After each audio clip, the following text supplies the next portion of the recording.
السلام علیکم۔ یہ ایک پرانے زمانے کی کہانی ہے۔ کسی شہر میں ایک عورت رہتی تھی جو بظاہر نیک، پارسا اور بہت خوش اخلاق سمجھی جاتی تھی۔ اس کے حسن و جمال کی وجہ سے لوگ اسے بڑی عزت و احترام کی نظر سے دیکھتے تھے۔ لیکن اس عورت کے دل میں ایسی بری خواہش تھی جن سے کوئی واقف نہیں تھا۔ عورت کا نام سلیمہ تھا۔ اس کا شوہر ایک دیانتدار اور نیک انسان تھا جو اپنی بیوی سے بے حد محبت کرتا اور اس کا ہر طرح سے خیال رکھتا تھا۔ لیکن سلیمہ اپنے شوہر کی محبت اور خلوص کو کبھی دل سے نہیں اپناتی تھی۔ اس کے دل میں ہمیشہ دولت، عیش و عشرت اور غلط راستوں کی خواہش جاگتی رہتی تھی۔ ایک دن سلیمہ کی ملاقات ایک دولت مند آدمی سے ہوئی جس کا نام جمال تھا۔ جمال بہت امیر اور بدمعاش قسم کا آدمی تھا جو عیاشیوں میں ڈوبا ہوا تھا۔ جب اس کی نظر سلیمہ پر پڑی تو وہ اس کے حسن کا دیوانہ ہو گیا اور اسے ورغلانے کی کوشش کرنے لگا۔ سلیمہ بھی جمال کی دولت اور شان و شوکت سے متاثر ہو گئی اور اس کے دل میں بغاوت کا جذبہ پیدا ہونے لگا۔ ایک رات سلیمہ نے اپنے شوہر سے جھوٹ بولا کہ وہ اپنی ایک بیمار دوست کی عیادت کرنے جا رہی ہے۔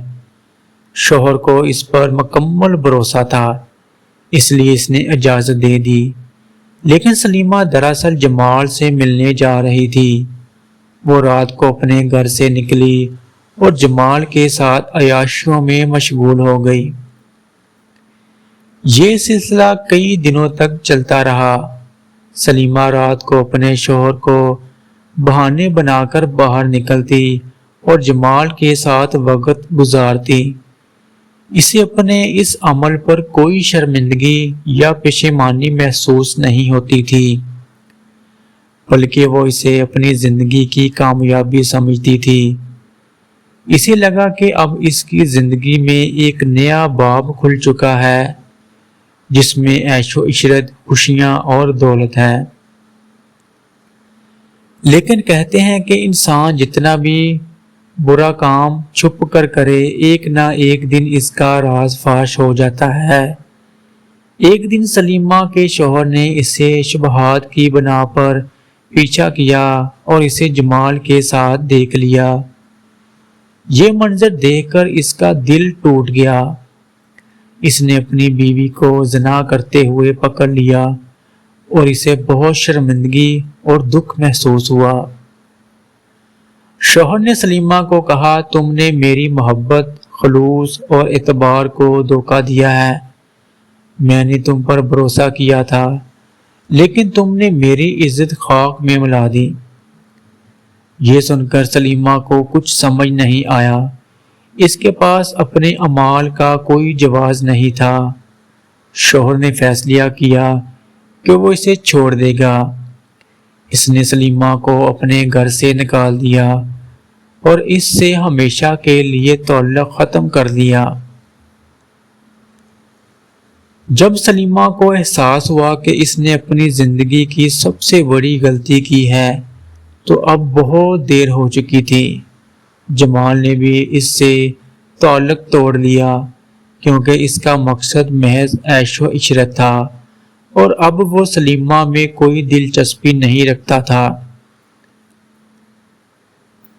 اب سلیمہ کے پاس نہ گھر رہا، نہ شوہر، نہ ہی وہ عزت جو اس نے پہلے پائی تھی۔ لوگ اس پر انگلیاں اٹھانے لگے اور اس کی بری عادتوں کا چرچا شہر بھر میں ہونے لگا۔ اس کی زندگی میں نہ سکون رہا نہ ہی عافیت۔ وہ در بدر کی ٹھوکروں کھاتی رہی اور اس کے اپنے برے اعمال کا انجام سامنے آ گیا۔ کہتے ہیں کہ آخرکار اس نے گلیوں میں بھیک مانگنا شروع کر دیا اور ایک دن اس حالت میں اس کی موت ہو گئی۔ اس کی موت کے بعد کسی نے اسے دفن کرنے کی زحمت نہیں کی۔ لوگوں نے اس کی انجام کو دیکھ کر عبرت حاصل کی اور ہر کوئی اسے اس کے اعمال کا انجام سمجھنے لگا۔ یہ کہانی ہمیں یہ سبق دیتی ہے کہ زنا اور دھوکہ دینا کسی بھی انسان کو کسی بھی قسم کی خوشی نہیں دے سکتے۔ اگر انسان چاہے کہ وہ اسے چوری چھپے برے کام کرے تو یاد رکھے کہ ایک نہ ایک دن اس کا پردہ ضرور فاش ہوتا ہے اور اسے اپنے اعمال کا انجام بھگتنا ہی پڑتا ہے۔ اللہ تعالی ہمیں برے اعمال سے بچائے، آمین۔ اللہ حافظ۔